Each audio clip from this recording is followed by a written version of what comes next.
Hello, everybody, and welcome to episode 51 of Sooner Girl Sports Pod. And we are closing out 2025 with a fantastic episode of Crimson Chronicles with my friend, Dr. Adam Savage. And as I listened back to our conversation, I know it was kind of long, but it really, when we were recording it, it went by so quick, us talking about all of our memories over the years from different football games and teams and players, favorite stadiums that he's traveled to, and things like that. It's just a really great conversation. If you especially have been an OU fan for a long time, I think you will enjoy reliving a lot of these memories that we talk about from over the years. And if you're new to being a Sooner fan, you could learn a lot of nostalgia from this episode. So I hope that you guys truly enjoyed this episode with Dr. Adam Savage. But before we get there, I have a few things to run through. And first of all, I want to start by thanking my sponsors. I have two right now, two fantastic new sponsors heading into 2026. I'm so thankful for their friendship and their support. Two great businesses that are local to me in Ardmore, Oklahoma. First up, we have Marvin's Place Fine Art Gallery and Listening Room. If you are in the area, I highly recommend getting out to see them on a Friday night. They have acoustic music available in their listening room on Friday evenings from 6:30 to 8:30, and you will not be disappointed.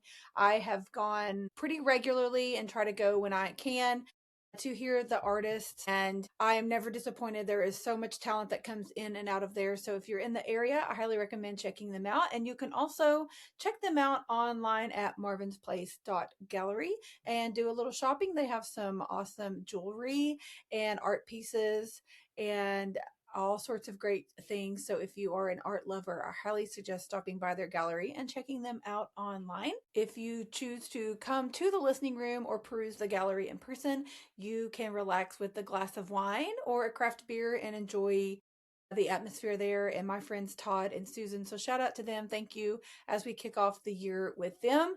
And also Therapy to Go in Ardmore. They have sponsored a couple of episodes in the past of the podcast, and they are an awesome drive-through store here in Ardmore, just right off I-35 on Broadway, and you don't even have to get out of your car. They have fountain drinks, coffee, all kinds of convenience store goodies, and they can bring it right to your car without having to get out. Fantastic people there, Melissa and Allison and her crew. They're just great people. So stop by and visit them and tell them that I sent you, and you will get a special prize. So thanks again to Marvin's Place and Therapy to Go in Ardmore for supporting the podcast. Okay, coming up here in just a little bit, we will have our injury segment with Dr. Jason Linen, where we run through some things going on the injury front. But let's go ahead and get our Sooner headlines of the week. For the NFL, shout out to former Sooner CeeDee Lamb. He is second player in franchise history for the Dallas Cowboys to record 1,000 plus receiving yards in 5 consecutive seasons. Big fan of CeeDee. Shout out to him. The Chiefs, they're resting a lot of their starters due to the fact that they are unfortunately out of playoff contention, but that just means that some people get an opportunity to play that may not have normally gotten a chance to. So shout out to former Sooner Ethan Downs, who was elevated from the practice squad and was able to play on Christmas Day.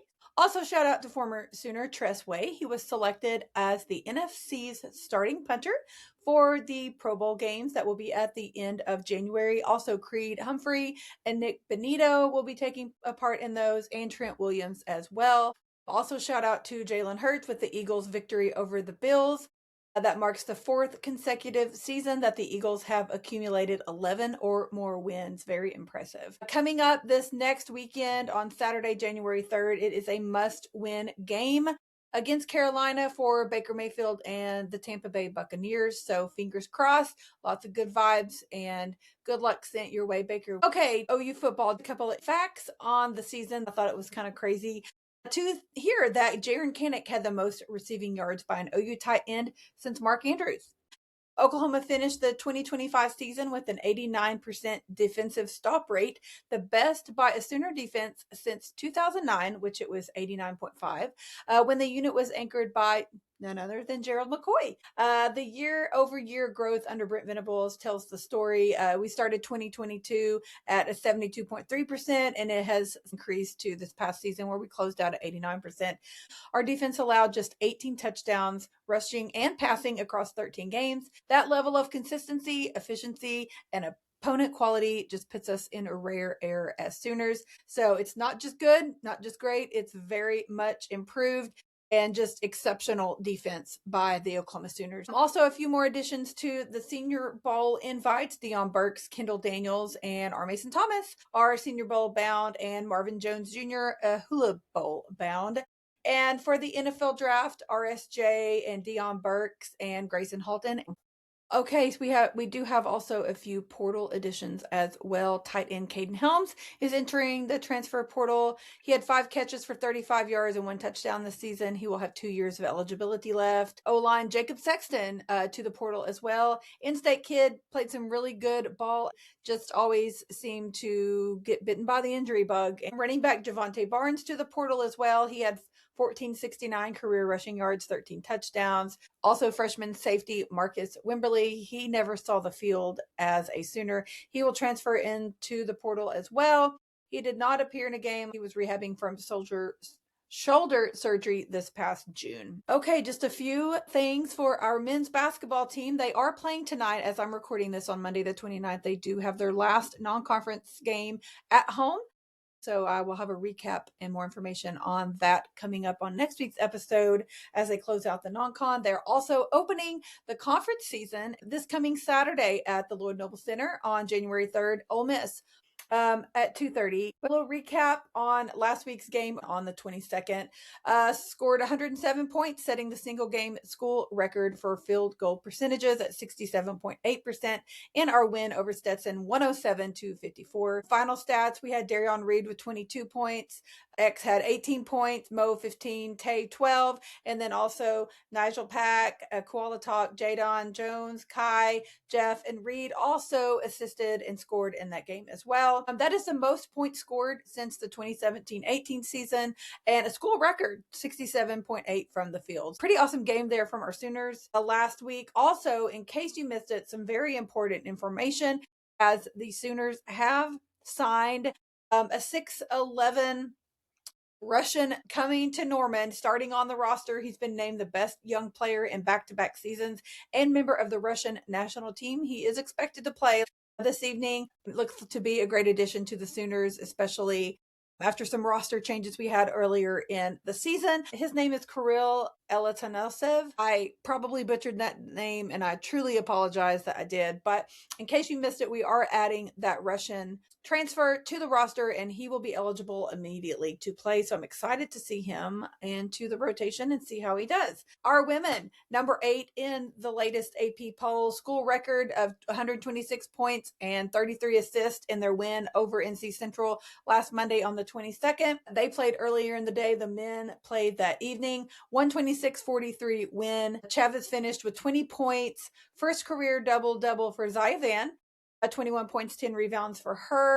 40 points in the second quarter were the most ever in a single quarter from the Sooners in history. 100 points for the 6th time this season. They have only played 13 games, so that's a pretty incredible stat. Again, they won one over NC Central. Program record 126 points, record 40 points second quarter, 72-point win, second largest in LNC history. Program record with 8 in double figures, 12 blocks, a Baranchek era record, and 33 assists, which is also a Coach Baranchek era record. 50th win as a program. Pretty impressive. Next up for our girls, they play on New Year's Day, January 1st at Texas A&M.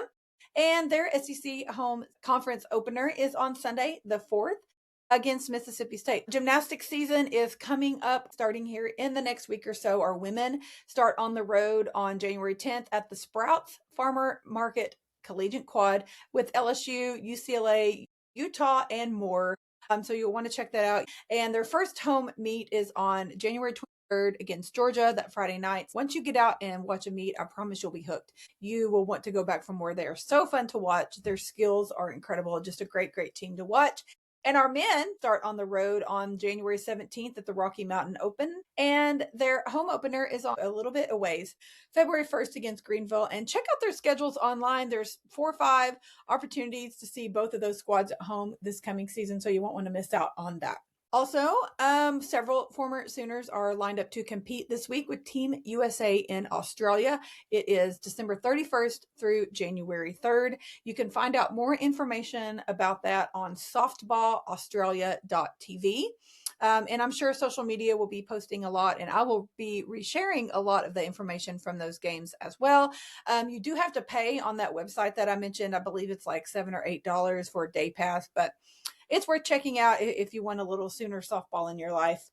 Shout out to our wrestling team who is holding steady number 15 overall team ranking this week, and also individual rankings with Conrad Hendrickson, Tyler Wells, Carter Schubert, Brian Soldano, DJ Parker, and Juan Mora, all in the top 25. Next up is Bedlam Wrestling in Stillwater on Sunday, January 11th. I am planning to be there. I would love to see you there. If you're there, give me a holler. But let's get out and support our Sooners on the road in Stillwater. Pretty tough environment there at Gallagher Iba. Also, time to get ready for some more of our spring sports. Tennis men's home opener is on January 16th against Arizona. That is indoor season. And then our women host the ITA kickoff weekend on January 23rd through 26th in Norman as well. Oklahoma, Stanford, Yale, and Memphis will all be present at that tournament. So tennis is free, y'all. Free admission to just show up and check out our tennis squads. So Bruno Naveen had him on the pod last summer. If you missed it, go check out his story. And Julia Garcia Ruiz, I just interviewed her for the podcast. Her episode will be coming up here in the next couple of months. But great tennis squad to support, so get out and support them. Also, our track and field next up at home is the Owen Hewitt Invitational on January 16th. They also have a home meet on January 23rd. I'm planning to try to get out to a couple of those meets and support our track and field squad. I had Coach Thomas on last summer. Great guy. Eva Kubikova is on next week's podcast that will drop on January the 7th. She is from the Czech Republic. Precious girl, and we have a very special episode coming up for that one. I'll save the details on it for later. I also have Ralford and Maggie Bookout Mullings, who I will be having on the podcast in the next couple of months as well. So I want to end this segment with a Sooner fun fact.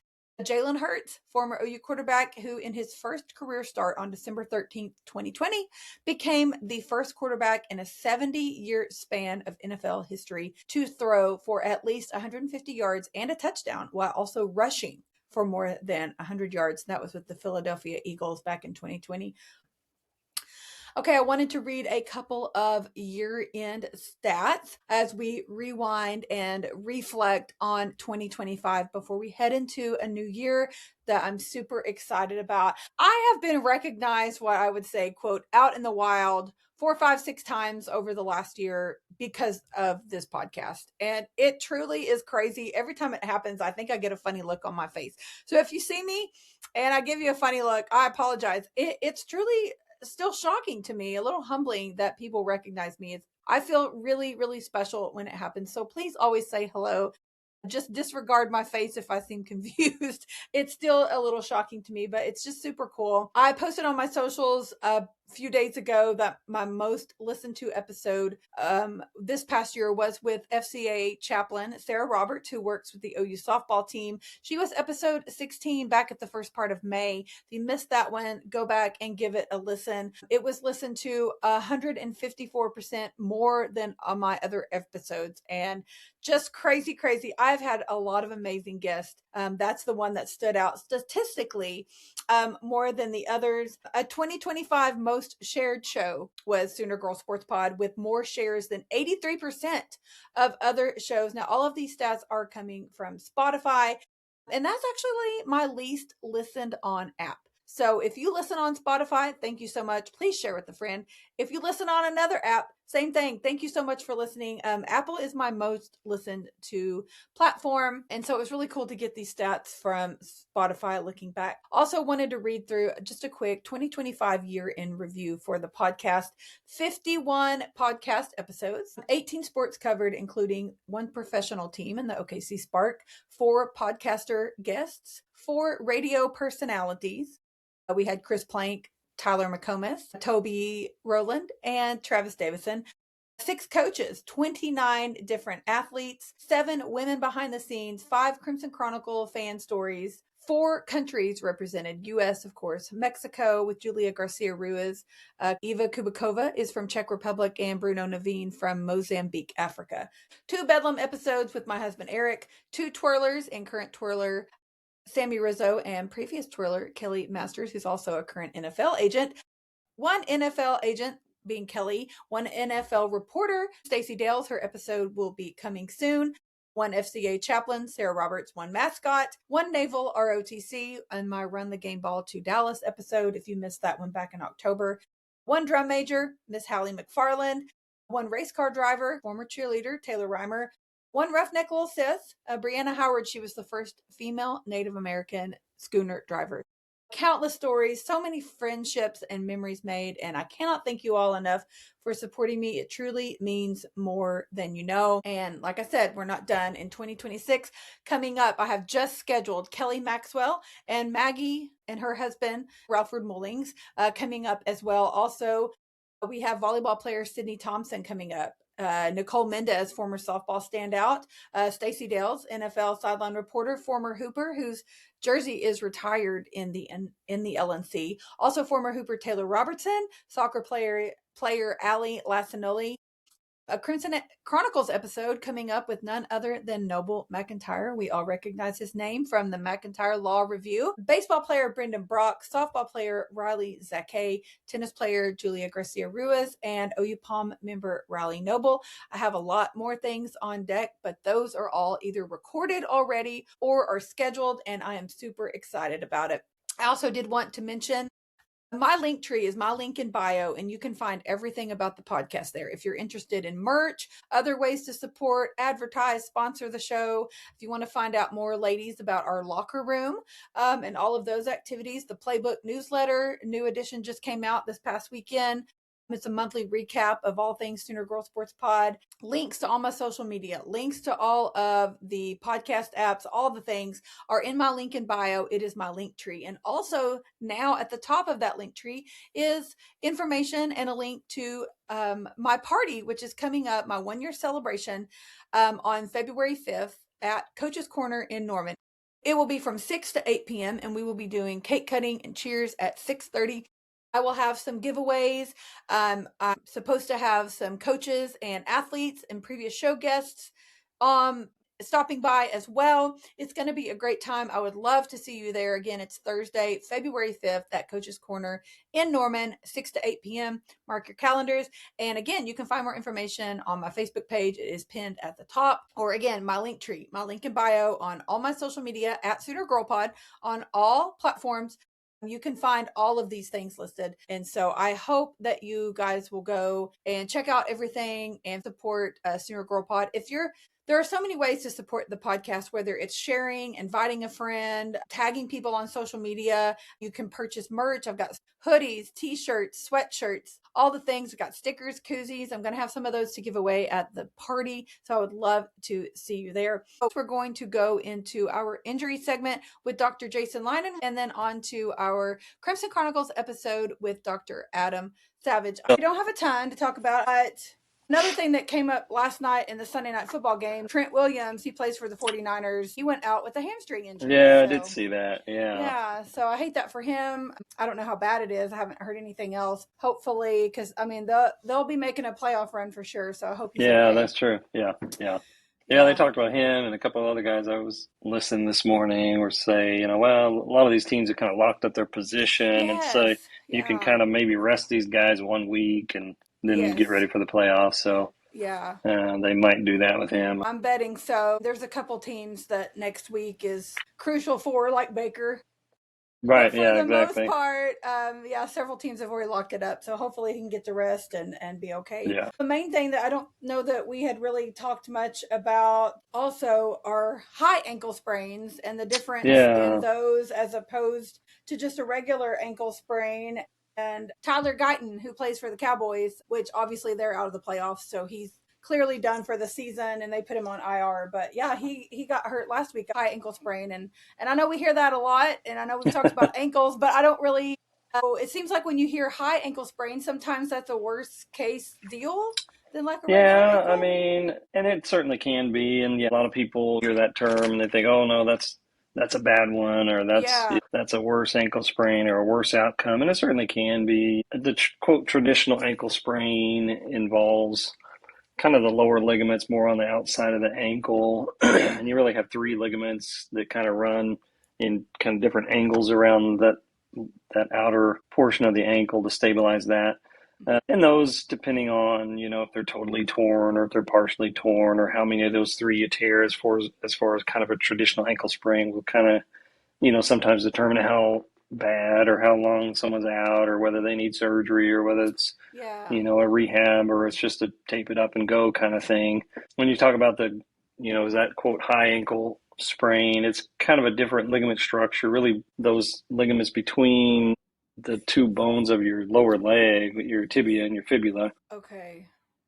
And it's sort of a ligament kind of down around that junction of those bones down in there to kind of stabilize that part of the ankle. So it is, technically a little bit higher up, or more superior, as we would say, to Right. the ankle joint. And yeah, it certainly can be a little bit of a worse injury, just because it's what it is trying to stabilize is a little bit of a different area. True. And sometimes we will even treat those almost like a quote fracture, Okay. as far as even putting people in a cast sometimes for a week or two to kind of let everything kind of settle down, and let Oh that ligament wow. try to heal up in a little bit more immobilized manner, or oftentimes, if not that severe, at least a boot, or you kind of keep them on limited weight bearing, or Oh even wow. put them on Okay. crutches for a little bit. Yeah. That ligament will heal a Mm-hmm. lot of times. Sometimes it does require a surgical repair, Oh wow. Okay. depending on, again, the severity, or if it involves. Sometimes that you can sprain that ligament between those bones, but also you can kind of injure you have what's called a syndesmosis, which is kind of a little fiber band that goes up even higher up into the space between the tibia and fibula down there. Oh okay. Um, And so some cases they will kind of put a screw, or really these days it's kind of like a little band running across that joint and cinch that down to stabilize that. So, and that's what makes it a little bit of a quote worse injury, Okay. and just takes a little bit longer to strengthen and rehab it back up and let that ligament heal up sometimes. So, but yeah, typically not a devastating end of the season, end of career kind of Right. thing, but it certainly can Okay. take a few more weeks to heal than what we would term a kind of a traditional or typical ankle sprain, Right. lateral ankle sprains. Well, I guess good for him. The Cowboys are out of the playoffs, so we don't have to worry Well, about that. unfortunately, So he'll just have missed the last two games or two and a half games right. technically, but Hmm. at least he should be good to go by next season. So that's good Yeah, news. I would Not think like a so. long Yeah. a long rehab or anything. So that's good. Well, speaking of ankles, so Dayton Forsyth, our basketball player, he Yes. had an ankle injury, I believe, on the right ankle. And Okay. then he had played during Bedlam, had a boot on afterwards, but played Mm, well, was doing okay. Well, the next game after Bedlam, he came down wrong on the other ankle. mm. I had texted his aunt and his mom. I'm friends with their family and was like, "Is he okay?" His mom just said, "Well, basically, he switched the boot from one foot to the next." Yeah. So it sounds like maybe the original ankle was, for the most part, healed up, and Healed now up. Yeah. they've aggravated the second one. I did notice in their Christmas photos he still had that boot on. I believe the left foot is the most recent one.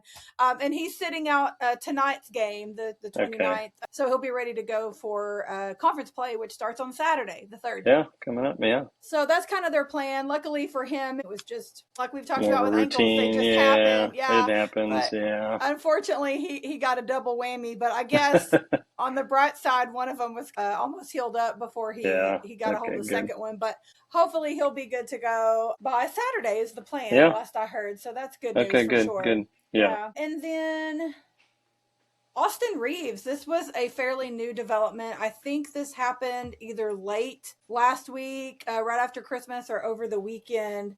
But he initially got ruled out of that game with left calf soreness, and then they came back and said he was diagnosed with a grade 2 left. I'm not going to try to say that word, strain. I had to Google it because gastrocnemius. Yeah, okay. I had to Google that because I was like, what the heck is that? And so he has a calf strain, calf strain. grade 2. So Okay. I know that's something I don't know if we necessarily talked about, but the grades of Yeah. injuries and how that affects things too. Like in Austin's case, they said he'll be reevaluated in 4 weeks. Okay. So that's a decent amount of time to be out. Yeah, these calf injuries can just be tough. That muscle, the gastrocnemius, you have two main muscles in your calf, really. Mm-hmm. The gastrog, which is the one most people think about, the one that's visible, where people you say, oh, they have thick calves. That's kind of that muscle you see. You have a deeper muscle called your soleus muscle, but a lot of people don't even know it's there. Yeah, I did not.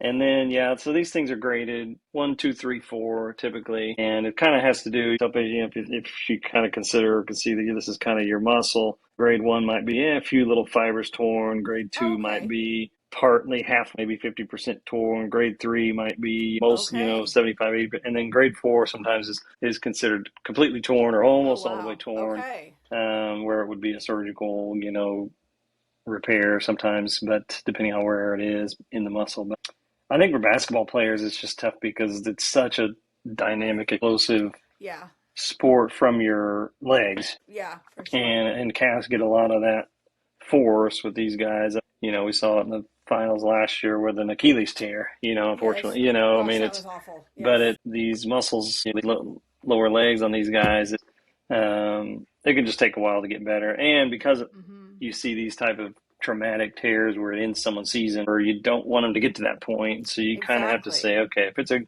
grade 1, okay, yeah, maybe you give them a little bit of a couple days of rest or whatever, and give them some rehab and treatments and whatnot. And maybe it gets better. You start getting into 2 or 3, grade 2 and 3 tears, you kind of have to be careful of.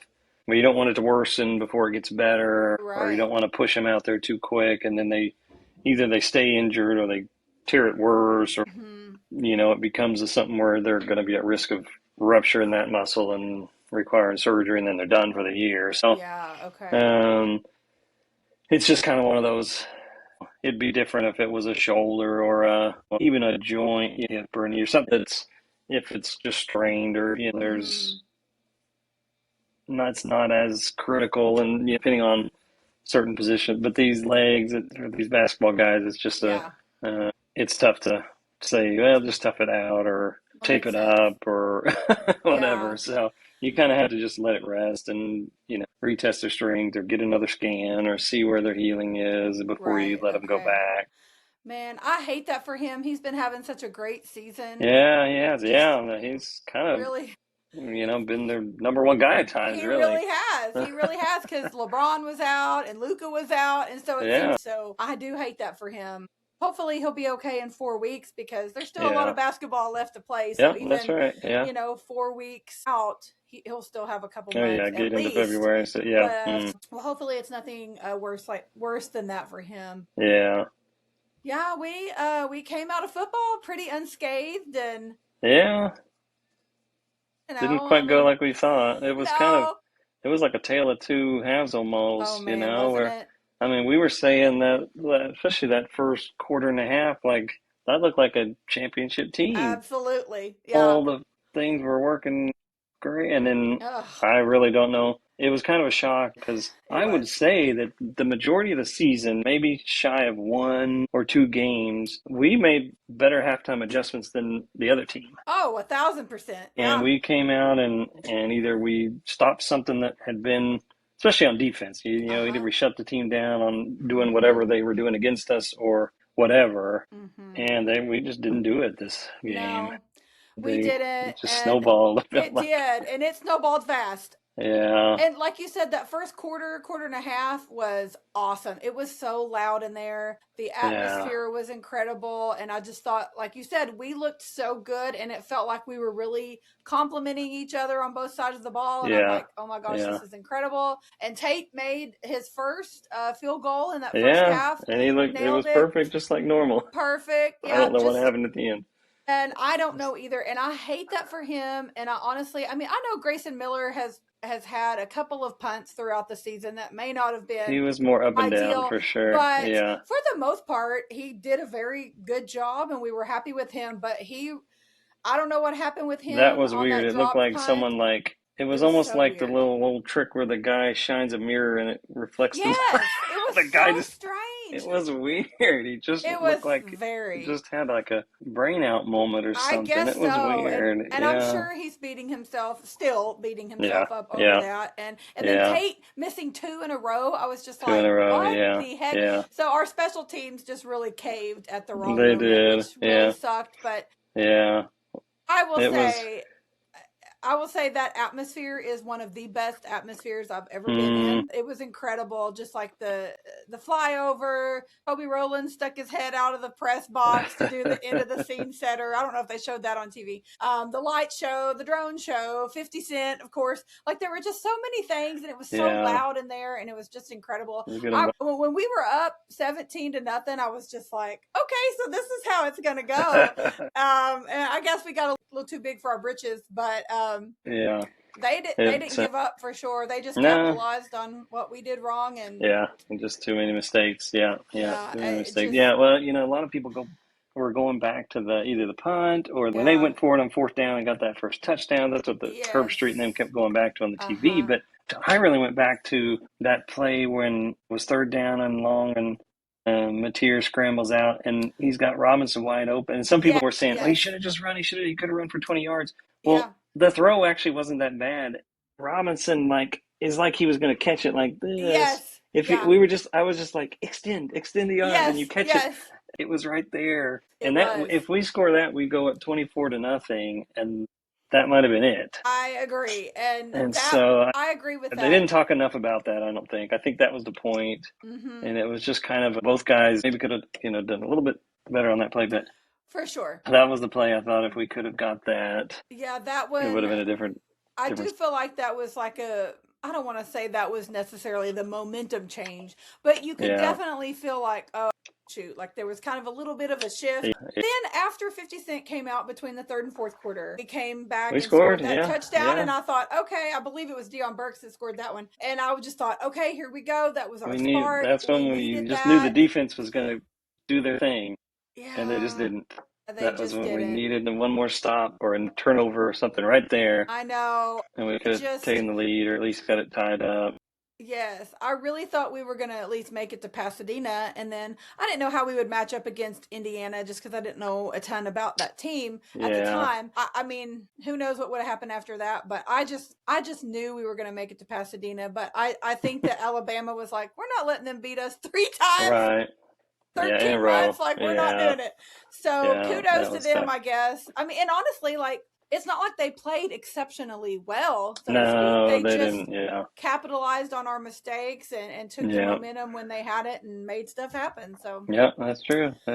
It's a bummer way to end the season, but it could have been a lot worse. And I'm thankful for the progress, and I just have to hope we're going up from here. Yeah, hopefully next year make it even better with a little bit easier schedule. And that's really what I'm hopefully hoping. That's the deal. Yeah. Hoping. Thanks again to my friend Dr. Jason Linen for joining me on the podcast to talk about our injury report of the week. And we recorded together mostly every week during football season. There was always seemed to be something going on.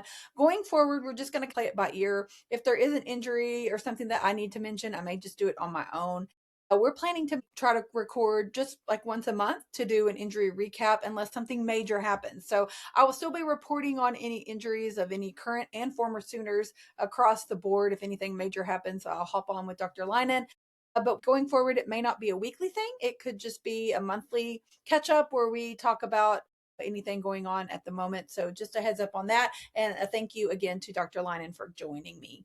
Okay, to introduce this week's guest with my friend, Dr. Adam Savage, who practices in my hometown. He grew up in small town Oklahoma. His parents were public school teachers and his dad was a coach. Some of his earlier sports memories were going to OU games with his dad in the late 80s and early 90s, where his favorite part was the Drum Majors March. He played football and had an opportunity to join the OU football team in 2001 following a very big year at OU. But he chose to pursue academics instead. Adam graduated from OU in 2005 with his mechanical engineering degree, and he finished med school in 2009. Training took him to Baylor-Scott White in Texas for 5 years.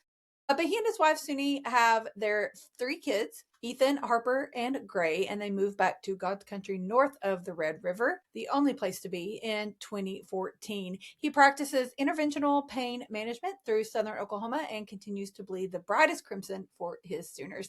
And you can find him on Instagram at savage_11. I will be tagging him on all the things this week for sure on social media. But I want to thank Adam for coming on again. Listening back to this conversation, it was just so much fun recording with him and talking about all the memories, a lot that we share the same memories. We were there at OU around the same time. Just such a fun conversation. So I'm eternally grateful for people who share their lives and their time with me, and Adam is no exception to that. So hope you guys enjoy Crimson Chronicles, Sooner Born, and Dr. Adam Savage. I was just reading through your bio again that you sent me, and so you had an opportunity to join the football team. That's So cool. when I was a senior, my dad took a coaching job at Purcell my senior year, Oh, okay. and so I was the quarterback and played safety. And we were on a decent team then, but we got some looks. Me and another kid were getting looks from schools around Oklahoma and Big 12. And I had the Air Force Academy was actually a place that I was looking at going and playing football, as Yeah. they're the only ones running the wishbone, triple option stuff, which is what we ran at Yep. Purcell. And so when OU expressed interest, it was not for quarterback. They Uh-huh. had just won the national championship with a guy named Yes. Heupel, and they had guys on their team that were elite quarterbacks. And so at the time it was for safety. And so Mike Stoops was the one recruiting, and That's he so offered me a cool. preferred walk-on spot if I wanted to come and play. And he said, hey, we don't have a scholarship for you right now, but come and be on the team for a year, and scholarships will open up as Yeah. guys drop off and that kind of thing. And my college was going to be paid for with academics. Uh-huh. And so I wasn't really looking for necessarily a football scholarship. And then I kind of backed out of the Air Force Academy and didn't go Uh-huh. play ball there. And so here I sit. So How if I'd have had 2 crazy. lives to live, maybe I would have pursued that one. Right? That's so crazy. Well, that's a good fun fact about you, because Yeah. I did not know that. So that's Yeah. really cool. But well, let's back up a little bit, because you said you grew up in a small town going to all the OU things your whole life, and so we're about the same age. And so the 80s and 90s, my parents had season tickets. So Yeah. the Gary Gibbs era, that was when I Mhm. started going to games with my dad. And then of course we saw the 90s and what all that held with Schellenberger and Blake. So I was at OU from 1998 to 2003.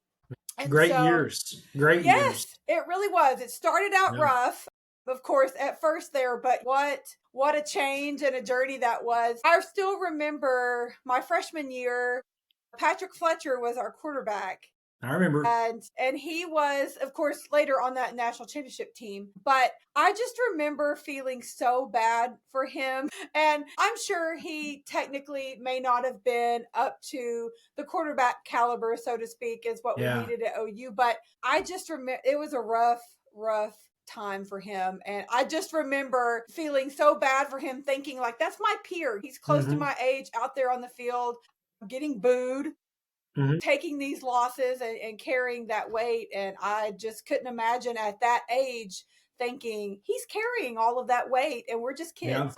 So Yeah. I I mean, am thankful that he got to be a part of that national championship team. And unfortunately he's since passed away. I don't think we ever yeah. really found out what happened with him. But Yeah. yeah, such a sad deal. But yeah, He I was still such a think about spark him. for that team, though. I remember I when he came know in he and was. just ignited. He had a little bit of moxie, to him. It wasn't the best passer, obviously not the biggest type of prototype quarterback, but his wheels, he used his feet, and his run game was great. And he just provided a little bit of a spark to that offense, which gave Sooner Nation a little bit of excitement there for a while. For sure. Yeah. And at that time, we definitely needed anything we could get. Yes. It was rough. Yeah, you had the Damon Parker years there for a while, where he was like the lone offense. You didn't have anything to go with him. You were just handing the ball off to Damon, and a great running back. Had an NFL career with the Packers for a bit, but we had some dark days. We certainly did. Well, and I tell people, especially these college kids these days, their lifetime has not truly seen the dark days, like you were saying, because I'm like, oh no, I remember the early, mid to late 90s. Like that was rough. So I don't want to hear any belly aching from y'all. Exactly. But, so how old were you when you went to your first game? Man, first game. I mean, I'd have been in grade school. I mean, my dad back then, coaches were given passes. So every school, if you played high school football, if you were a high school coach, every school in Oklahoma got 2 passes. Oh, nice. And so my dad would oftentimes sign up to be the guy to get those 2 passes. Uh-huh. I would have been probably first or second grade. Yeah, for the first games going. And then at that age, you kind of you bore a little bit of the football. Yeah. You don't quite understand that, but the band was awesome. And watching that drum major come out and lean backwards and try to get the tassel to touch the turf. Yes. As that drum major would march down that was my favorite moment of the game. Yes, mine too. I saw that you mentioned that, and I was going to bring that up as well, because I was about 7 or 8 years old when I first went with my dad as well. And again, it's a long day, because my dad's one, get there early, watch them warm up, and you don't leave early. You stay the whole time. And so he would get us a hot dog and a drink and candy or something, and was like, this is what we do. You can either enjoy it or just sit here and be quiet. So I quickly decided it was in my best interest to learn what was going on. But I mean, it's a long game for a 7 or 8 year old. But I still have pictures that I took with a camera, that pictures printed out of just random players, of course, but the band, and again, the drum majors. I will never forget, like you said, seeing them go all the way back and drag that turf all the way down the field. Just, it's special. And then I talked to Kelly Masters a few months ago, and she is one that I kind of fangirled over a little bit, because I watched her and her twin when they were twirlers at OU in the early 90s. And that was crazy to me, because I also loved watching the twirlers. And so talking to her about her journey and everything, it's crazy to have a little flashback, like you said, to back in our time as kids. And now look at us. We've grown truly to be fanatics. That's Oklahoma. I mean, I know. Sooner sports, and like we say, Sooner born, Sooner bred. That's all we've ever known. You're in it for life. For sure. Well, I still remember, and I'm sure you do too, that 2000 national championship year. And just, I have so many vivid memories from a lot of those games, and the celebration they had when they came back from Miami, and just so many things. And I want to get back there so bad. I just feel like we are so long overdue, and we've been close so many times over the last 25 years. And I really thought when we had Baker, I thought that was our time. I really did. Yeah. I've got a whole list of games to talk about and experiences that I've had, but I was at that Rose Bowl game against Georgia with Baker. And, if you remember, he wasn't 100%. He came into it with a little bit under the weather. There was kind of some questions of whether or not he had the flu or not. I remember that. Yes. But that was his Heisman year. Yes. And the first half we just owned them. Just dominated Georgia. And then there was something that happened right at the end of the first half, where we tried to squib a kick to not let them have a chance at a run back. And they blocked it, the squib kick, at the 50-yard line, and recovered it, and immediately kicked a long field goal to get 3 points right before half. And you're just like, something deep down in your gut said, I feel like that's going to come back and haunt us in this one. And then in the second half, we came out and Lincoln Riley was the coach then, and he just doesn't have the killer instinct that we wanted him to have, and he kind of took his foot off the gas pedal, and we kind of started coasting. We weren't running as aggressive of an offense in the second half as we ran in the first, and we all know what our defense looked like back then.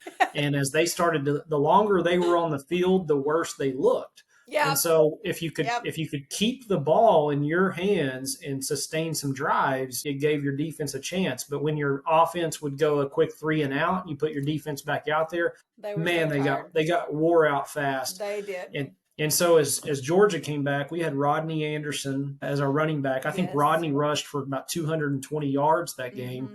But, they had Chubb. Nick Chubb was running the ball for them. It was just a monster of a back. Man. Yes. So in the first overtime, they got the ball first, and we had some miracle where we held them to a field goal. And so they're up 3 points. We've got the ball, and they hold us. They get us to a 4th down and about 6 inches. I mean, we're on our 15-yard line. It's 4th down and 6 inches, and Lincoln sends out the kicker. And I'm like, man, this is your. If you don't win it right here, if you can't put your team as the offense, you don't want to put your defense back out there. You've got the offense, you've got Baker, you've got Rodney, who's having a great game. Yes. I mean, I think 9 guys on that starting offense went pro. Yes. It's like you get 6 inches right here. Oh, you absolutely. go for it, and you get the 6 inches.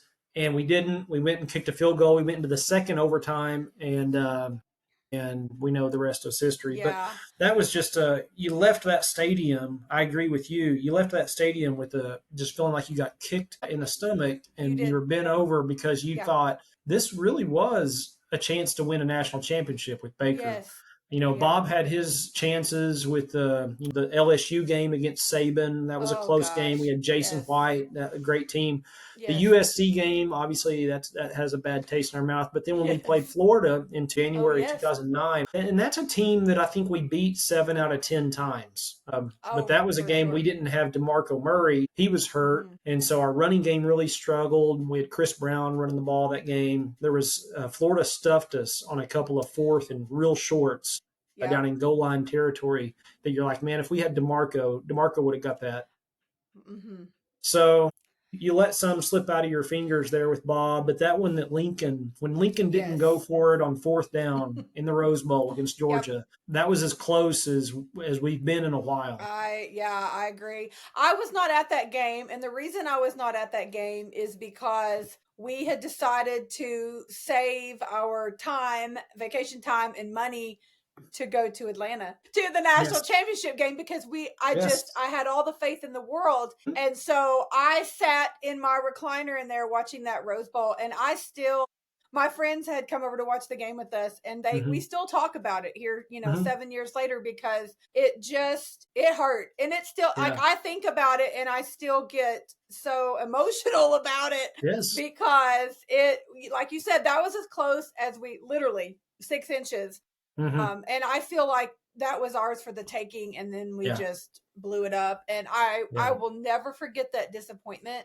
And I still almost kicked myself a little bit for not going to that game, even with the turnout, especially because we ended up obviously not going to Atlanta. I went to Atlanta later when we played LSU in the Peach Bowl, like the next year or two after that. But anyway, I hate that for Baker. He's obviously one of my favorites, and that one still hurts. But so, but like you said, you've got a long list of games that you've gone to that mean a lot, and same for me. So I want to hear all about yours and like your favorite memories, some of your favorite stadiums, different places you've been. And I know we saw you guys at BYU a couple years ago, and and I know you sent me a photo from there.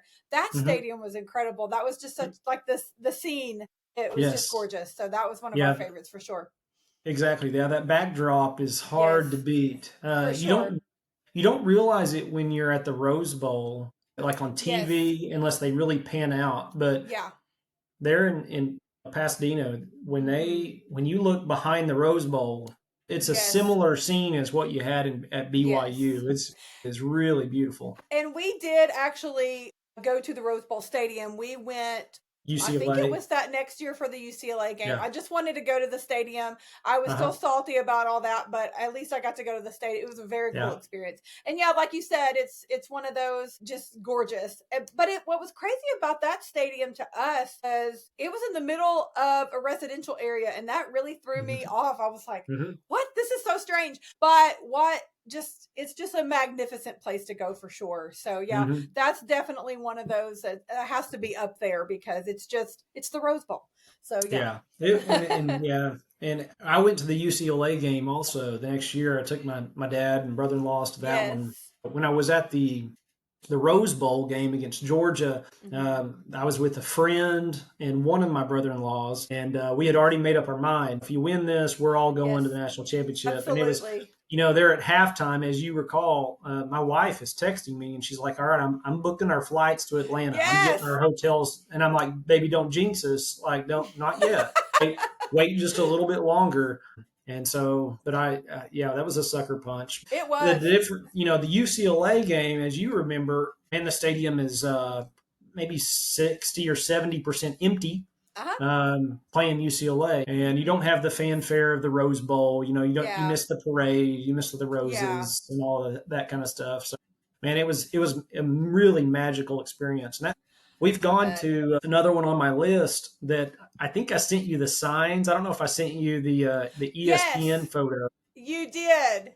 We made ESPN. That is my claim to fame right now with OU football. Is I've been on ESPN. They've tweeted my picture out because the year before we went to the playoffs and we played Clemson, and this was down in Miami. Yes. So I'm trying to look at my years on this, but that had to have been, let's see, Baker at Miami. Okay, 2015.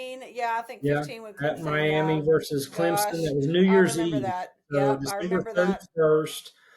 I tell you, if I don't like huge crowds really, and that's one of the bad things about even that. When we've got HGTV and you've got 70-inch plat, and so you can sit on your couch and have access to all the nice food and the bathroom around the corner. So comfortable. So fighting big crowds isn't my thing. And so Miami on New Year's Eve it's almost puts me in a little bit of panic mode and anxiety anyway. Yeah. But yeah, we were at that playoff game, and we have the things, the signs made that say pat a cake, Baker's the man, bake us a national championship as fast as you can. It's me, my wife, and my little sister and her husband all holding the signs. And for the first half, hey, we were up at halftime. But again, it came down to the trenches, and we just didn't have the guys down low for that third quarter. And that was a rough loss as well. I also remember that one very vividly. We were actually visiting a friend in Texas, and I remember watching that game, and I'm very superstitious about what I'm wearing, where I'm sitting, where everybody else is sitting, what they're doing, and if you move and something bad happens, you got to move, and then you got to stay if something good happens. So yeah, that was a whole thing with my friend's family that we were watching that game with, and yeah, that was rough. That was a rough one for sure. Yeah, that's the heartbreak of being a Sooner fan. Is you've been and experienced the highs, but if you've been a fan, you've also experienced some lows. Yeah, and sometimes you just leave feeling like you've been punched. I know you for sure, and those two that you just mentioned for sure are two main ones. And again, that Rose Bowl to me just stands out above all the other ones. Sucker punch. I'll never get over it. So, but I'll probably still be griping about that one 20 years from now. We all will. If I ever meet Lincoln Riley face to face, my one question is, why didn't you go for it on fourth down at the Rose Bowl? Right. I just felt like of all times, that was your opportunity. 6 inches. I mean, it was so close. I'll never get over it. I'll never forget it. I just remember sitting there and I was just in a state of shock. And there's been a lot of times when I'm like, oh, I need to listen to the post game. I got to come down and deal with this and listen to other people process it, all the things.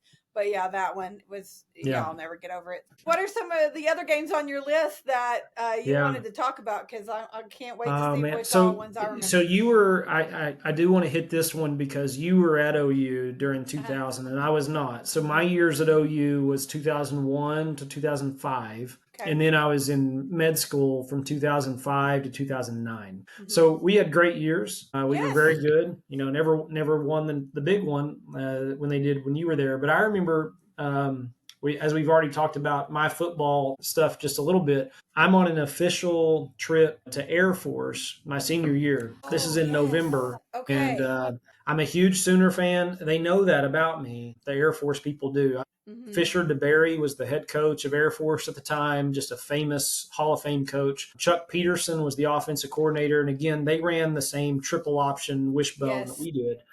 So I'm up there as a quarterback and I'm doing an official visit. It's Air Force versus Colorado State. And it's the same weekend as your OU at A&M game in 2000. Yep, I was at that game. I was at A&M. Yes. Yeah. So that's the one time I've been there. Yeah. So here is where, as you and I have just talked about, getting sucker punched and you feel bad. The Sooners have done that to other teams a number of times, and that was one where we gave a sucker punch to the Aggies when I'm at Colorado Springs at the Air Force, and I keep going to the TV to see how my Sooners are doing. We've been losing to A&M the whole day, and I'm like, man, it was a magical season, but I guess this is where it comes to an end. Yeah. And then Torrance Marshall intercepts the ball and runs it back for a touchdown. And he's a big dude.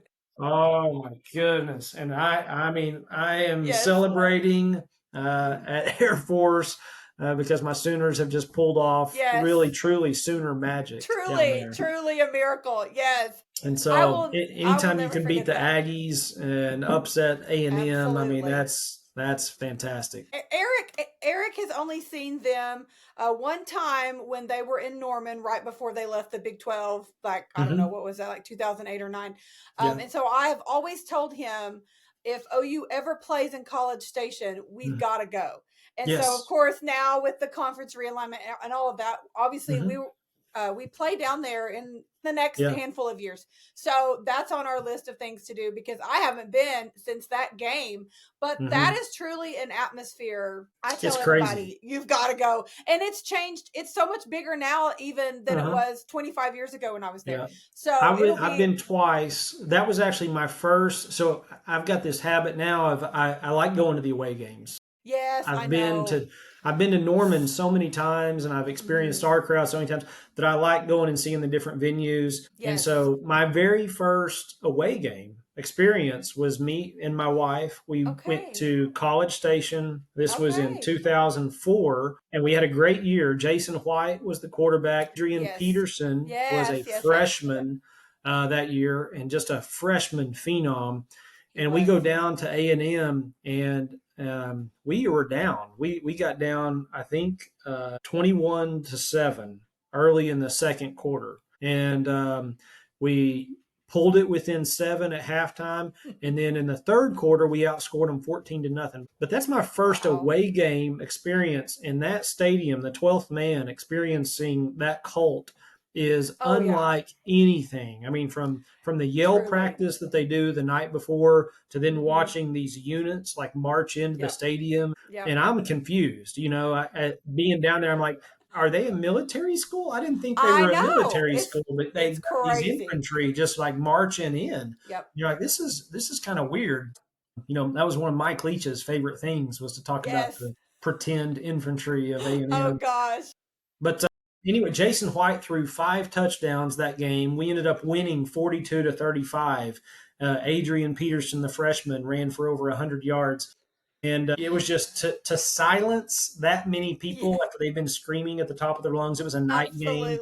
Yes. It was just the most amazing experience to be at. And so with that being my first away game, I was almost hooked from that. I was like, is this what away games are like? This is incredible. Let's go to as many away games as possible. Absolutely. Yeah, I was just telling a friend of mine just earlier today, actually on Twitter, I was talking to him. He went to Tennessee And then he's like, I got to go to Bama. I'm addicted to going to these away games. And I said, there's something about that camaraderie of traveling and seeing other fans, obviously your fellow OU fans being there. And then again, just experiencing those different stadiums and fan bases and all of their traditions and all of that kind of stuff. Yeah, there's truly nothing like it. I mean, we went to Nebraska a few years ago, and those people were so nice. And that one was a lot of fun too. That was something, again, a place that I always wanted to go to. So that was a neat experience. I still kick myself. One of my biggest regrets in life, which I guess I can be grateful that this is one of my biggest regrets. It could be a lot worse, but not going to Notre Dame. I really kicked myself for that. I had an opportunity in college to go, and it didn't work out. We were actually trying to make it work with some friends. It just didn't work out. And then, of course, we would have been, 2011. I can't remember if we played there first and then Norman or whatever, but 2011 or 2013. I really want to get to Notre Dame. But anyway, if you have the means and the opportunities to go to these away games, by all means, do it. Because it's truly incredible. Yeah, I'm trying to remember. Okay, so last year we went to Ole Miss, and that was really cool. That's, again, another one I highly recommend. So, the Grove there, we were at the Ole Miss game. We went to Ole Miss and Auburn last year. Oh, nice. Oh, that's a great one. And both of those were good. I mean, we had, I think Auburn was first, and we won that one. And seeing War Eagle come in and land at midfield, and then the way that, if you remember how we won the Auburn game, that was the Kip, I do. Yeah, Kip 6. Yeah. Michael Hawkins had a big long pass at the end of the game to put us down in the scoring range. We got it, and then Kip Lewis intercepted and ran it back to win the game. Yeah. I mean, we had no business winning that game. No, we did not play well. We got lucky. But so to come out of Auburn, that's our first SEC win. It was, So that was a cool experience. But Ole Miss was even neater just because of the Grove. Yes, incredible. And if you were the people there, they had said, we talked to a lot of Ole Miss people while we were there. Some people that set up their booths, and they said, I think it had set a record for the number of booth rentals for Ole Miss. Dang! Wow! Yeah, so I mean, the Grove was packed, and it was like an all-time high for them, and that was it's a really cool place. I would definitely. I'm glad that Ole Miss ended up in our 4 teams that will play. Great opportunity. Because that'll be a place I'll go back to for sure. For sure. We got really lucky with that game. Stan and Deanne Marshall, which Stan used to be Eric's boss years ago. And they're friends with Dr. Barnes, Becca, and John. And so they know all the ropes because one of their daughters went to Ole Miss. And so they had it all down. They had a spot and tailgate, the whole 9 yards. So we got very lucky to be invited to their space, and we got to experience. They were actually across the street from the Grove, which was actually kind of nice because we could just kind of stand back over there and still enjoy the atmosphere and everything, but we could really get like a full view of the craziness. And dadgum, they're packed in there. I'll just tell you. Yes. Like it's crazy. But I do agree that if somebody has an opportunity to go, that's a great place to go. Everybody was so friendly, and people were talking to us about wanting to come to Norman this season and asking what to do. And I'm like, boy, we got to kick up the tailgating about 1,500 notches to even come close to that. But yeah, what an experience that was. That's one of my favorite places I've gone for sure. And I think it doesn't take much of being in the SEC to realize, okay, we got to take our home experience a little more seriously, because we're 20 years of being in the Big 12. It was poor preparation for the way that these SEC fan bases celebrate Saturdays. 1,000%. Yeah. So I'm happy that our school has done that we've not turned it up a notch. We've opened up the North Oval. We've brought tailgating back to campus. Yes. It's a much, much better experience now than it was 5 years ago. For sure. Absolutely. And it's funny though, I think about, of course, back when I was in school at OU, my main concern was just getting where I wanted to sit. I wanted to sit where the student section was back then. We could sit 40-yard line, 40 rows up. That was my ideal location. And so I was at the front of the line to get in the stadium. So I didn't really think about much else going on outside of the stadium. But post-graduation, I had friends that would tailgate and stuff. And I feel like at some point it was better and then we kind of declined. And then the last, couple of years, I feel like we're trying to get back to maybe what little glory days we had compared to some of these other schools. But I feel like at some point it was better. I don't know. But yeah, we still have a long way to go to keep up with a lot of the other places we've been. But like you said, it was a great thing to open up the North Oval. It's really cool down there. I went down there a couple times so far this season, and so I think it's a step in the right direction. We've been to a few games this year at home, and then our away game that we went to. So, for those listening, and our tradition has turned into that I take my dad and my two brother-in-laws, and we try to look even a year or 2 years in advance to try to pick where's the coolest away experience, and we're gonna plan on going. So this year's away games, Tennessee would have been great. We didn't go because we were there in 2015. Okay. Yeah, so when Baker brought us back, and we won in overtime in 2015, that was a great experience. This one would have been equally as good. For sure. But you've been there, so but I've been there. We'd already checked that one off.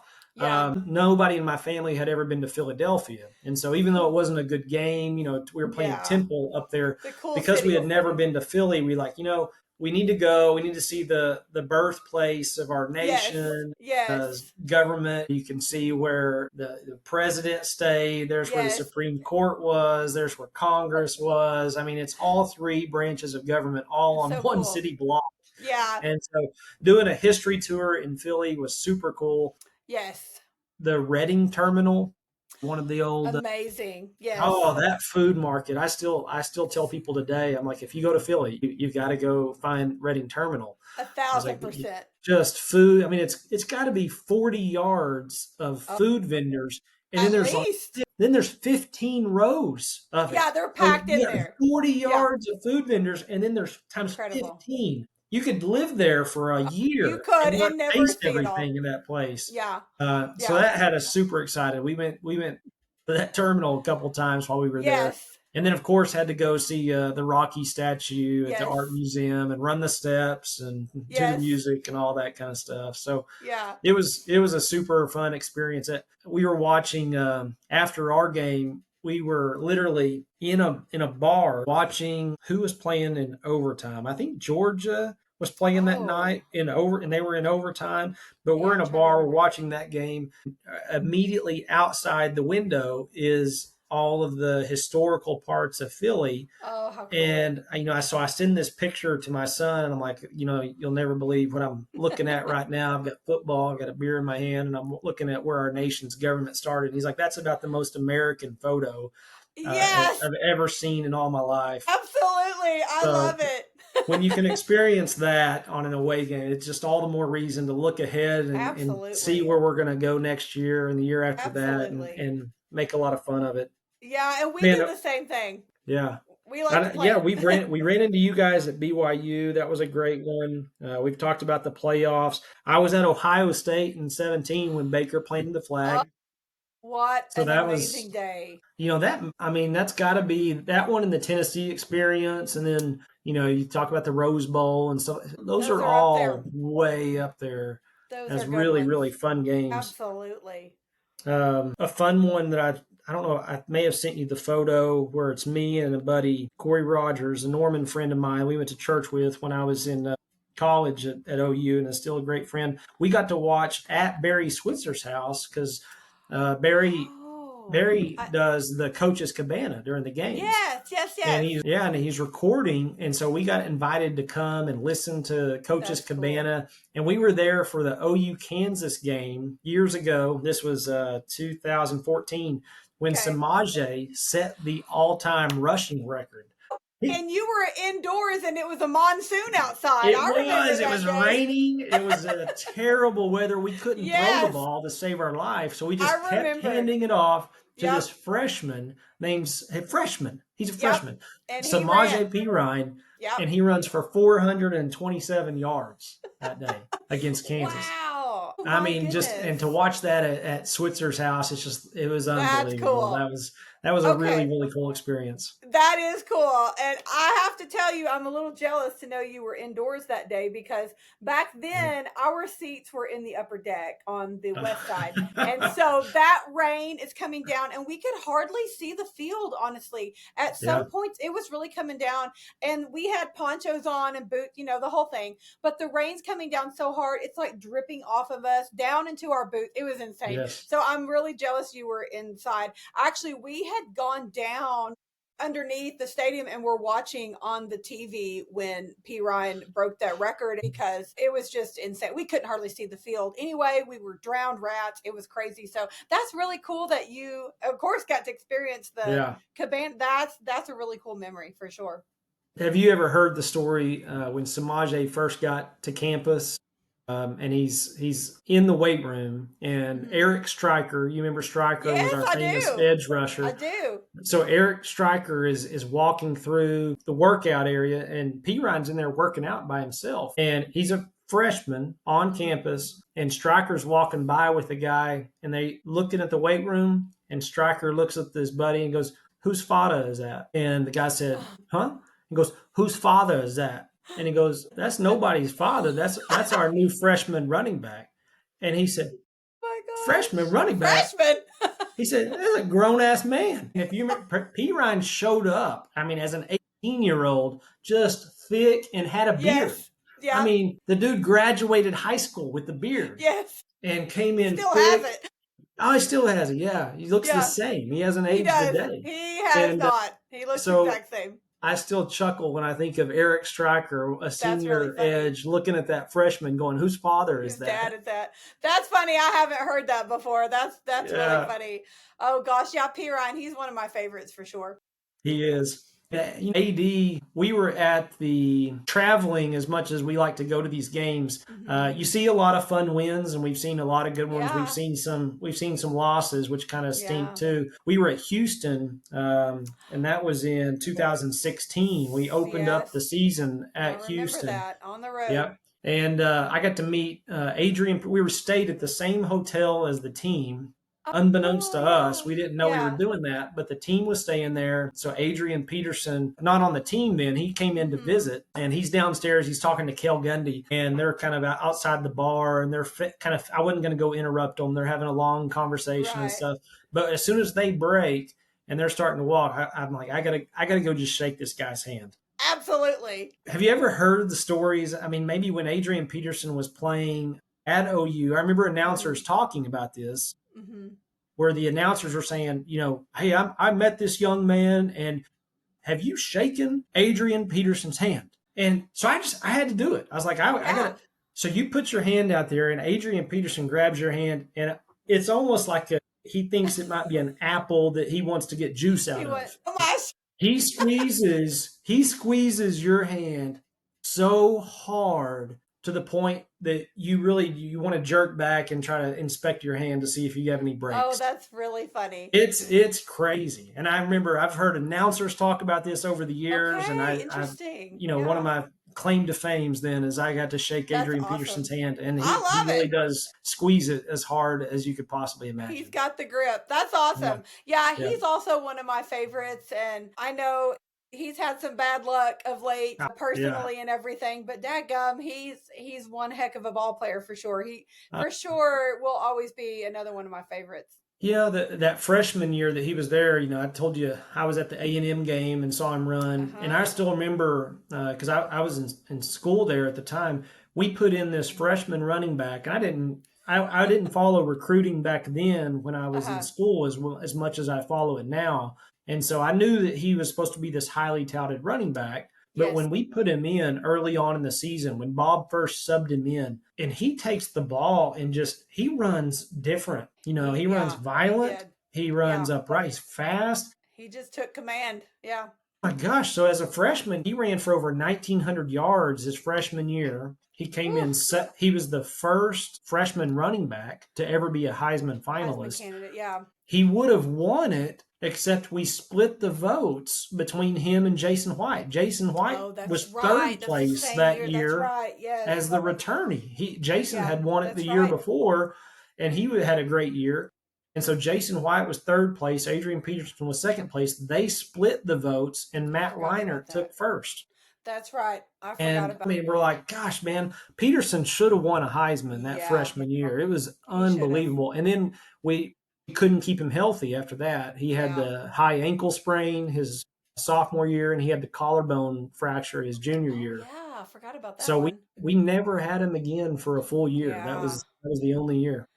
He was something else, and I mean, of course, watched him in the NFL. He kind of bounced around a little bit over the years, but I don't think anything will ever take that, like you said, that freshman year. But I'd forgotten about that collarbone injury that he had, so I'd forgotten about that. Diving into the end zone. Yeah, no one even chasing him. He's running, and he just jumps into the end zone, and when he lands awkwardly on it, and you're like, that was unnecessary. Yeah, that's sad to think about now that you've brought it back to my attention, because I'd forgotten about it. So that was rough. Gosh, we saw Jason win the Heisman. We saw Peterson should have won it. We saw Baker win it that year. Kyler Murray won it the very next year. And for that year, I was at the Big 12 championship. That was at Jerry's World when we played Texas. Yes. And if you remember earlier in the year, Kyler and his team, somehow they got beat by Texas in the Cotton Bowl. That. And then we had the rematch against Texas for the Big 12 championship, and we beat them. And Kyler, man, he was a player. He had a drop in the bucket to the tight end in the corner that we were sitting there to win that game. But that was a fun experience. That was a fun one too. If I remember correctly, that was when we got those horns down shirts that said "Flag this," because they were going to start flagging us for doing the horns down, and I'm like, get over yourselves. We won't stop. We'll never stop. Biggest wine bags. I mean, they want to talk about how tough they are, and they are the biggest wine bags. So whiny in all of college sports. I mean, one little thing. They are, and not to go off on UT, and they don't even deserve our time, but I got a gripe though, like you said, them being whiny. But I think about Tom Herman, of course, and then their softball coach, Mike White. For people that watch softball, we all know, like those two. And even sometimes Sarkisian can be this way. But I have never in my life seen a university have such whiny coaches. And it truly makes me mad, because I'm just like, I would be embarrassed. Like if that was my school, my teams, like I'd be embarrassed that these people are representing me. So I'm glad they can have them. I don't want them. Yeah. But it literally floors me sometimes to think, like Tom Herman, some of the stuff he did back in the day, I'm like, how was he a head coach at a major? I mean, the University of Texas, it truly blows my mind. Yeah. Anyway, not to go off on them, but that just never will cease to amaze me for sure. My greatest Texas moment was we were at the Caleb Williams greatest comeback ever in 2021. Yes. So we were down 27 in the second quarter to Texas, and maybe that was the first quarter. We were down 28-7. They just came out. They came out on fire. They did, and we were coming out cold. And there was many times. I think I sent you maybe one of the pictures where I'm really excited and screaming because that's at the end of the game and they're taking the lead. Okay, but I was there with my brother-in-law, and I bet there was probably 3 or 4 times during that game where we're kind of looking at each other and we're like, do you think we could go right now and save a little face and go enjoy the fair? And then we're like, let's see how this next series goes. We'll make our decision after this next series. Yeah. And then the next series would happen and something good would happen for us. And then Texas would go down and answer. And we'd be like, well, we could leave. Let's see what the next series holds. Yeah. And then all of a sudden, Caleb Williams gets in the game and he catches fire. And something magical happens where we have the greatest comeback in Red River history. And that was a fun game to be at. That was, and I wasn't at that one, actually. I remember I still kick myself for not being there because I've been there every year since.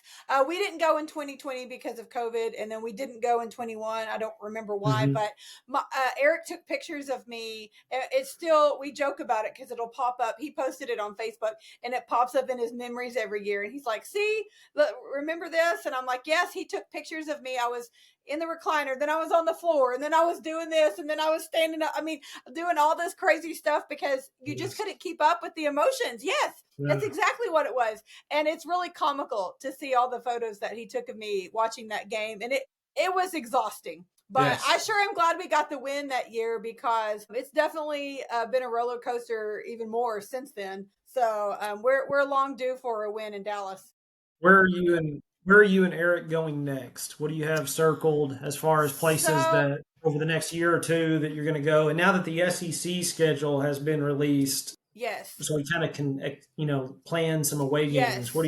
So I will say I'm a little disappointed. I really wanted to go to South Carolina this year, mainly because we've never been to South Carolina, the state, and I love Shane Beamer. I thought that would have been a great experience. But long story short, my husband's a poke, we all know, and that just happened to be OSU homecoming weekend, and that man sacrifices a whole lot for me and just does whatever I tell him to do, and I could not do that to him, and so we nixed that idea, but we are going to Phoenix to see Kitewell. Hopefully to see Kyler. I don't know that he'll be playing, but the Cardinals and the 49ers are playing. And so we have that for this year. Then so next year we're planning to go to Michigan. I feel like that's one that I will have major FOMO if I don't go, and I'll regret it. So that's one that's been circled for 4, 5, 6 years, however long. However long. I feel like it's been forever. I feel like Joe Castiglione set up some of these home and homes like 10 years ago. Well, and that's one, if you get a chance to go to the big house, I mean, I feel like you have to go. I'm taking it. Yeah. So, and if you remember too, we also had a home and away series with Tennessee set before the SEC move. And so we were planning initially to do that, which what I think would have been next season, if I remember correctly. But nevertheless, we do plan to get to Tennessee at some point, but next year will be Michigan for sure. And then, like I mentioned before, I know we go to College Station in the next handful of years, so that one's definitely on our radar. And I really want to get to Bama, that one as well. Eric has family out in Alabama, so that would be a great one. But I'll tell you somewhere you'll never catch me other than Austin, Texas, is LSU. You will never catch me in Baton Rouge. I figured you were going to say LSU. I can't You've do it. heard probably the same horror stories that I have, but even as we've toured some of the SEC places and they hear, okay, hey, welcome to the SEC. Stay away from LSU. Okay, well, they just say, everybody says, they'll say, you'll be treated well everywhere you go except LSU. Don't go there. Well, that does not surprise me. I lived the nightmare that was the 2004 Sugar Bowl in New Orleans, which was basically like a home game for them. I said never again. And then I did actually end up at the Peach Bowl in Atlanta. What was that, 2019, I believe, when we ended up playing LSU. And that was one of those things like, I want to go to Atlanta. I want to go to Mercedes-Benz. I want to go to the Hall of Fame, all of that. And so I thought, let's just go. I was fearful for what was going to happen. And of course, that LSU team is one that will hardly ever be matched. I mean, the whole freaking line, like they're all in the NFL. Like they're just incredible. The quarterback and the wide receivers. I mean, they just top to bottom. They were stacked. They were stacked. It was really cool to experience all of that, regardless of, unfortunately, the outcome. Yeah. Anyway, so I said I actually didn't have a bad experience per se with LSU that time. I'm sure there was some heckling going on because, but it wasn't anything too crazy. But I will never recover from that Sugar Bowl. I just won't. Yeah. That was a horrible experience. So I will not go to Baton Rouge. I will say, so Tyler McComas and Travis Davison are friends of mine. They're on KREF. And they both went to Baton Rouge last year. And they both spoke very highly of the fans and how friendly they were, invited them to their tailgates, and said it's a really cool atmosphere. Like they have a sports complex basically with their football stadium and their basketball arena and maybe their baseball stadium as well. I can't remember. But anyway, they have several things going on in the same area and people tailgating. And of course, all the Cajun food's delicious. That'd be the only reason why I'd want to go anywhere near there. But they had a great experience, and I just said, well, good for y'all. I'm glad you did, but 20 years ago, I had a very bad experience, and I will not ever go back down for football anyway, for sure. So that's one place you'll never catch me. I would really like to go to Penn State sometime. I don't know that we'll ever have a matchup with them up there or anything like that, but that would be a really cool place to go. Yeah, with the SEC schedule kind of changing, where you're going to have 9 SEC games. Yes. You got to pick and choose your non-conference now, and going, okay, maybe they need you to be a choose little one easier. tough one, but you need a couple of cupcakes just For to sure. have some scrimmages and For sure. get some easy ones before you start the gauntlet. That is for sure. Well, and you talked about being in Philly. We went to Philly actually last year to an Eagles game. I like to make my rounds, obviously, to see all of our quarterbacks in the NFL. I've been to Cleveland, Tampa Bay. I've seen Jalen and Kyler and Baker all in Dallas. So I've been trying to get out to see Kyler for a while now, and it's not working out in my favor. But anyway, we did go to Philly last year for the Eagles game, and it was a Thursday night game against the Commanders, and it was so cold. It was in November. It was so cold, but that was a neat experience. Kind of like Auburn has the War Eagle. They have an eagle that they let fly to start the games off. That was a really cool experience. And then, like you said, the city itself is incredible. But I like to visit these NFL stadiums as well. Like I said, Phoenix, never been there, so we'll kind of see how that goes. I'd love to go to San Francisco. You mentioned they're playing the Niners. I'm actually I'm a Niners fan. Okay, so well, I grew up rooting for Joe Montana. Yes. So that was just being a child of the 80s. He was Tom Brady before Tom Brady. So yes, he was. So I'm a huge 49er fan, and we've been out to San Francisco a handful of times to watch them play, and that's cool. Yeah, they're fun. That is cool. Eric's a big fan of Brock Purdy, and then of course Trent Williams plays for the Niners, and there's quite a few guys on there that we really like. So we'd like to get out there as well. But I'll tell you a funny story about myself. Most people around here grow up Cowboys fans, and that was not us. My dad actually had me say "Boo Dallas" before I even said mom or dad, and I'm not making that up. And it's really funny when I tell people that, because they're like, why? Like, everybody here's a Cowboys fan. I'm like, not us, except when Barry Switzer coached, my dad would watch only because he wanted to watch Switzer. He wanted Switzer to do well, but unfortunately that also meant the Cowboys doing well.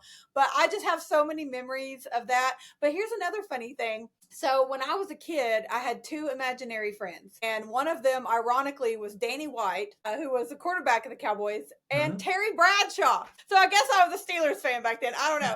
But it's just so funny now, because Terry has property in Southern Oklahoma, or did. I don't know if he still does. But it's just so funny. I'm like, my imaginary friends as a young child were 2 football players, and they lived in the barn behind my house. But that just goes to show I've just been a sports fanatic my whole life.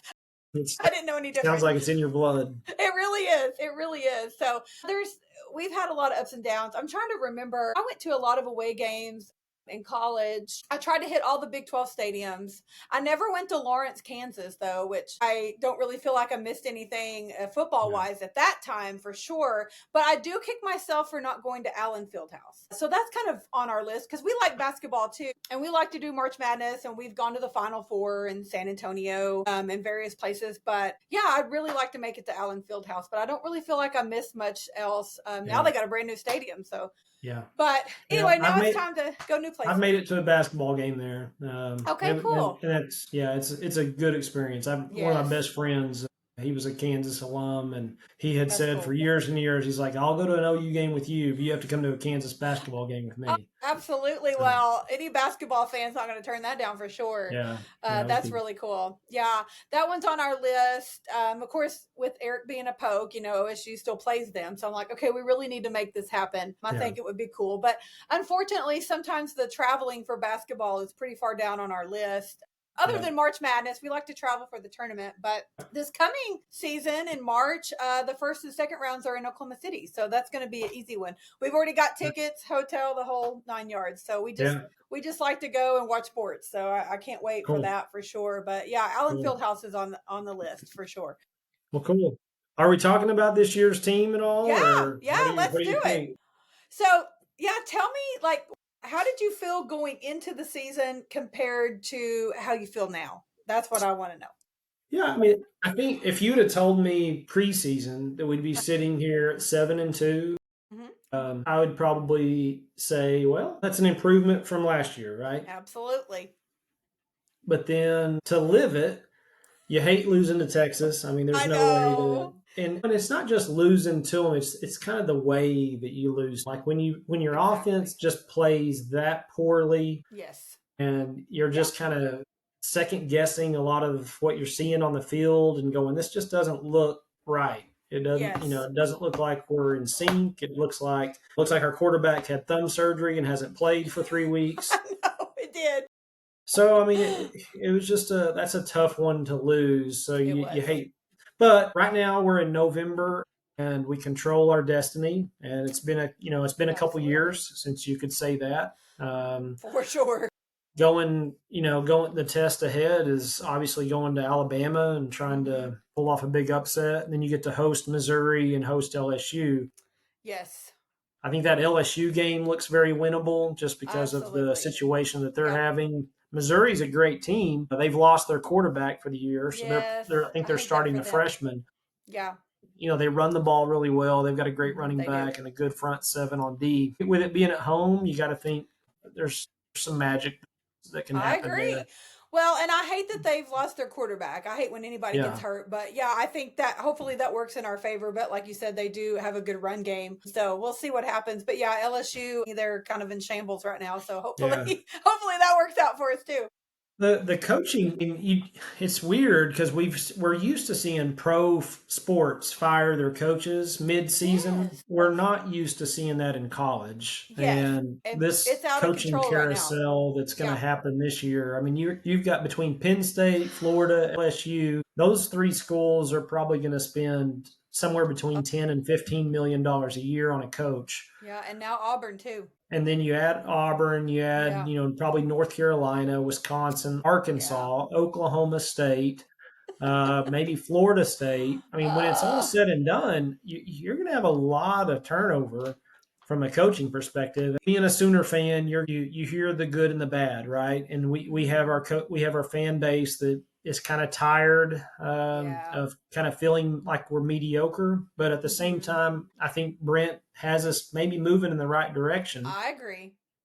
If we can find that offensive identity, and I think that's the hard part. We're on our fourth offensive coordinator in 4 years. In 4 years. I mean, it's hard to have a real strong offensive identity when you never have the same guy in his system and calling plays. So obviously the defense is stellar. We're really pleased with that turnaround. If we can get an offense and develop an identity, and maybe we just stick to running the stinking football, hand it to X Rob and let Blaylock get healthy. And if you remember last year, I mean, we beat Alabama somehow, but it was by X Rob. X Rob ran the ball really, really well. He did dang near 200 yards rushing against Bama last year. So just feed him.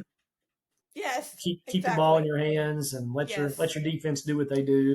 Exactly. Well, I mean, we would have killed 6, 7, 8 years ago to have the defense that we have now. So I'm certainly not complaining there. And Venables, in my opinion, is one of the best defensive minds available right now. And I really do like Arbuckle. Like you said, I feel like we're headed in the right direction. I feel like we've made quite a bit of progress. I mean, sitting at 7-2 right now, I don't see any reason why we can't end worst case scenario 9-3, honestly. And that's pretty damn good if you ask me. I mean, I know it's not 10-2 or 11-1, and we had a lot of those seasons in the last decade for sure, 15 years. But I do feel like we're on the right trajectory. And like you said, we've gone through the OCs like dirty socks, and it's really hard. I think about Jackson Arnold and just that situation, and now he's benched at Auburn, and now Auburn's fired Hugh Freeze, and like his whole life is up in the air and not anything like he thought it was going to be, and also not anything like we thought it was going to be. I thought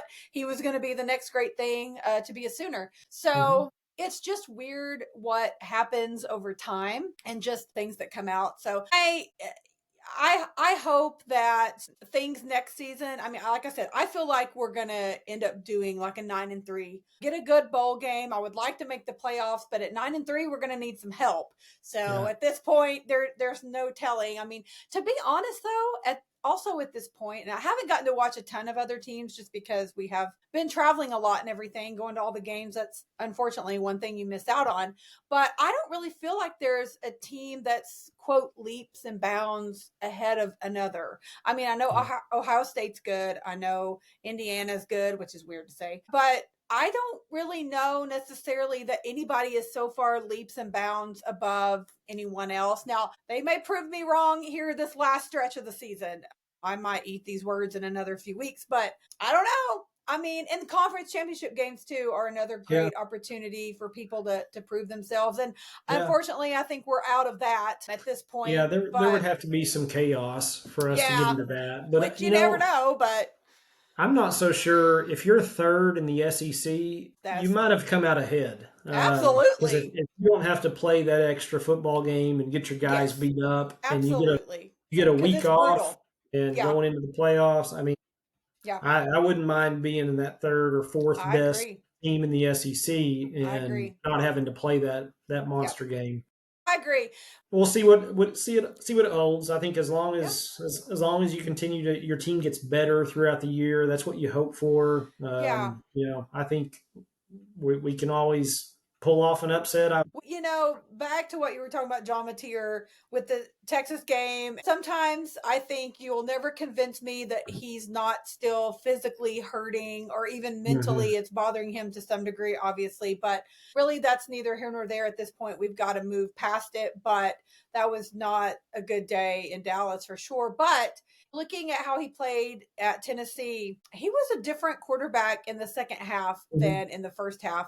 And I'm like, okay, second half, John Mateer needs to stay on track and get us through November, because that's where we can do some damage, is when we've got him at full caliber, full strength, and ready to go. And so that's kind of what I'm hoping on. And like you said, our defense, I know they've had some bobbles and they weren't exactly stellar in Dallas either, although I feel like they did decent enough for us to win if our offense had done anything at all. But it was again, that's odd third quarter.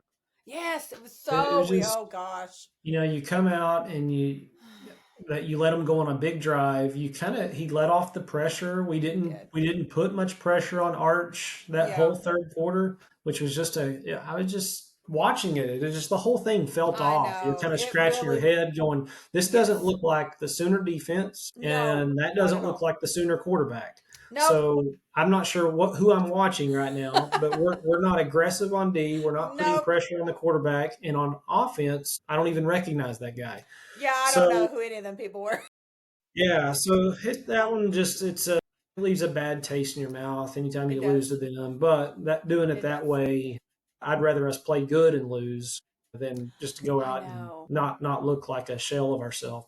Exactly. We'll see. Well, we totally redeemed ourselves to some extent and really proved a point in Knoxville. So here's hoping that we can do that. Maybe even in Tuscaloosa. It's going to take a lot of Sooner magic, I think. But like I said, those two home games, we can do it. So fingers crossed for a good bowl game. We need to win the bowl game this year, please. I just want to win a bowl game. So it's Larissa, this is fun. I appreciate having me on. This was good. Thank you for the invite.